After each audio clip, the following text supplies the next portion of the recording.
Welcome friends. ஆஹா கல்யாணம் இன்னைக்கு எபிசோட்ல ஐஸ்வர்யா நைட் சாப்பிட்ட பிரியாணி ஒத்துக்காம வாமிட் பண்ணிட்டு இருக்கிறாங்க.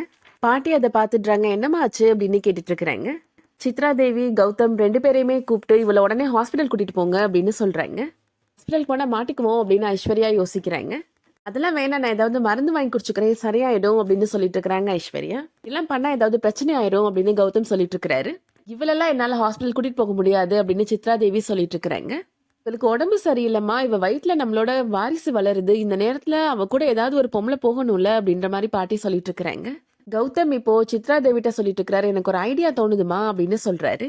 ஹாஸ்பிட்டல் கூட்டிட்டு போய் யாரையாவது கரெக்ட் பண்ணி இவளுக்கு அபாஷன் பண்ணிடலான்னு யோசிக்கிறியா அப்படின்னு சித்ரா தேவி கேட்குறாங்க.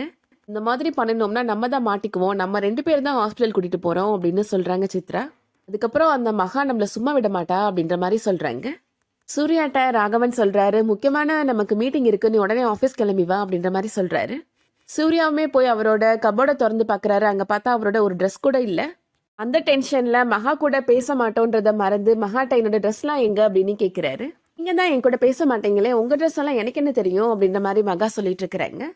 சொல்லு, என் ட்ரெஸ் எல்லாம் எங்க அப்படின்னு கேட்குறாரு. எல்லாத்தையும் நான் அயன் பண்ணி வச்சிருக்கிறேன், எப்போது நான் அயன் பண்ணுறது தானே அப்படின்னு சொல்கிறாங்க மகா. போக நீங்க ஒரு பெரிய டிசைனர், உங்க ட்ரெஸ் எல்லாம் தொட்டு அயன் பண்றப்ப எனக்கு ரொம்ப பெருமையா இருக்கு அப்படின்னு நக்கலா பேசுறாங்க. சூர்யாவுக்கு கோபம் வந்துருது. தாலி கட்டின புருஷன் சொல்ற கொஞ்சம் கூட மரியாதை இல்லாம டிசைனர் அப்படி இப்படின்னு நக்கலா பேசுற அப்படின்னு கோபமா கேட்கிறாரு. அதை கேட்ட மகா ரொம்ப சந்தோஷப்படுறாங்க. கடவுளே, என் புருஷன் என்கிட்ட வந்து பேசிட்டாரு, ரொம்ப தேங்க்ஸ் அப்படின்னு சொல்றாங்க. இது மட்டும் இல்ல, தாலி கட்டின புருஷனுக்கு மரியாதை கொடுக்க மாட்டேயான்னு சொல்லி அவரே புருஷன் வேற ஒத்துக்கிட்டாரு, ரொம்ப தேங்க்ஸ் கடவுளே அப்படின்னு சொல்லிட்டு இருக்கிறாங்க. ட்ரெஸ்ஸை காணுன்ற டென்ஷன்ல தான் நான் உன்கிட்ட பேசிட்டேன் அப்படின்ற மாதிரி சூர்யா சமாளிக்கிறாரு. கண்டிப்பா இந்த வீட்டுல இருக்கிற எல்லாரையும் நான் பேச வைப்பேன் அப்படின்னு சொல்லிட்டு இருக்கிறாங்க மகா. இதுக்கிடையில ஐஸ்வர்யா அவங்க ஃப்ரெண்டு பிரியாவுக்கு கால் பண்றாங்க. இன்னைக்கு என்னோட மாமியார் என்னோட ஹஸ்பண்டை கூப்பிட்டு நான் உன்னோட ஹாஸ்பிட்டலுக்கு வரேன் பிரியா அப்படின்னு சொல்றாங்க. நீதான் என்ன மாட்டிக்காம காப்பாத்தி விடணும் அப்படின்னு சொல்றாங்க. ஹாஸ்பிட்டல் வரதா இருந்தா ஃபர்ஸ்டே சொல்ல மாட்டேயா, எங்க குடும்பத்தோட நான் கோவில் கிளம்பி போறேன் அப்படின்னு பிரியா சொல்றாங்க. நீ வரலனாலும் பரவாயில்ல, எவ்வளவு செலவானாலும் பரவாயில்ல, ஏதாவது ஒரு டாக்டர்கிட்ட நானும் குழந்தையும் நல்லா இருக்கிறேன்னு மட்டும் சொல்ல வையே அப்படின்னு சொல்றாங்க ஐஸ்வர்யா. நீ என்னோட ஃப்ரெண்டு அப்படின்றதுனால தான் உன்னோட வாழ்க்கை வீணாக கூடாதுன்னு தான் நான் பொய் சொன்னேனே, எல்லா டாக்டரும் அந்த மாதிரிலாம் பொய் சொல்ல மாட்டாங்க அப்படின்னு கோபப்படுறாங்க பிரியா. டைம் ஆயிடுச்சு, நான் ஃபோனை வைக்கிறேன்னு சொல்லி வச்சிடுறாங்க. எப்படி சமாளிக்க போறோம், அவங்க ஹாஸ்பிட்டல் போனால் மாட்டிக்குவோமே அப்படின்னு ஐஸ்வர்யா யோசிச்சுட்டு இருக்கிறாங்க. மகா இப்போ கிச்சனுக்கு வராங்க. அங்கே பார்த்தா காயத்ரி குக் பண்ணிட்டு இருக்கிறாங்க. இதை சொல்லி தான் நீங்கள் என்கிட்ட பேச மாட்டேன்றீங்கன்னு எனக்கு தெரியும் சின்னத்தை அப்படின்னு சொல்றாங்க. நீங்கள் எனக்கு ஒரு ஹெல்ப் பண்ணினீங்கன்னா இந்த வீட்டில் இருக்கிற எல்லாரையுமே என்னால் பேச வைக்க முடியும் அப்படின்னு சொல்றாங்க. காயத்ரி இப்போ கிச்சன்ல இருந்து போயிடுறாங்க. மகா குக் பண்ணிட்டு இருக்கிறத ராஜலட்சுமி பாக்குறாங்க. காயத்ரி கூப்பிட்டு, இவளை இந்த வீட்டுல எந்த வேலையும் செய்யக்கூடாதுன்னு சொல்லியிருந்தேன்ல, நீ எங்க போன அப்படின்னு கேக்குறாங்க. இல்லக்கா, நான் காய்கறி வெட்டுறப்ப என் கையில அடிபட்டுருச்சு அப்படின்னு சொல்லிட்டு அவங்க கட்ட விரல்ல கட்டு போட்டிருக்கிறத காமிக்கிறாங்க. சின்னதா தானே காயம் பட்டிருக்கோம், அதுக்கு என்ன ஆக்சிடென்ட் அந்த மாதிரி கட்டு போட்டிருக்கிற அப்படின்னு ராஜலட்சுமி கேட்டுட்டு இருக்கிறாங்க. காயம் ஆழமா இருக்குக்கா அப்படின்ற மாதிரி பொய் சொல்லி சமாளிக்கிறாங்க காயத்ரி.